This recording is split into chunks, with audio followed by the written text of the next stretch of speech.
amici e bentornati a questo nuovo appuntamento con le avventure di Go Fishing. Oggi vi volevo raccontare di un'avventura che abbiamo vissuto insieme io e il mio amico Marco, dove siamo andati ad affrontare un piccolo torrente friulano i primi di giugno più o meno. Mi ricordo se era il 3 o 4 giugno, comunque in quel periodo lì. Abbiamo trovato delle condizioni veramente difficili. Difatti il meteo non è a nostro favore.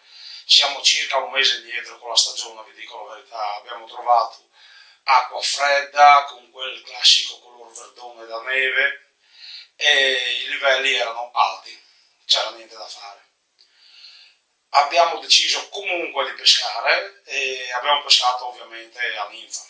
Non c'era la possibilità di pescare con nessun altro sistema.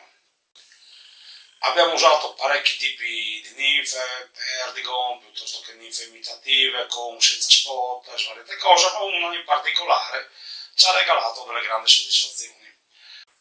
Questa particolare costruzione ve la farò vedere a fine video. Prima vi presento quello che è stata la nostra mattinata di pesca e poi a seguire, subito dopo, vi presenterò la mosca che ci ha permesso di realizzare delle catture. Bene, quindi il video sarà diviso essenzialmente in due parti. Una di pesca a fiume, dove vedrete come peschiamo comunque molto radenti al fondo e andiamo proprio a cercare nelle tane le trote, e vedrete con soddisfazione che insomma questo piccolo torrente ci ha regalato all'incirca una decina di mangiate, di cui 2 sono riuscito a portare all'acquadino. Vi anticipo, vi spoilerò un po' la situazione: sono 2 pesci non d'Italia, sono 2 trotelle piccole ma bellissime, native del luogo, quindi calcolate che in Friuli sono più o meno 20 anni che non si seminano trote fario, e proprio 2 trote fario hanno abboccato alla nostra imitazione.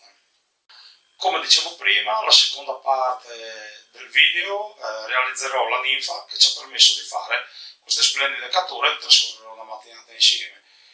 Colgo l'occasione per ricordarvi di iscrivervi al canale, ovviamente se vi va di seguire le mie avventure. Se il video vi sarà piaciuto lasciate un like e arrivederci a presto con le avventure di Go Fishing. A presto, ciao ragazzi!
Ciao.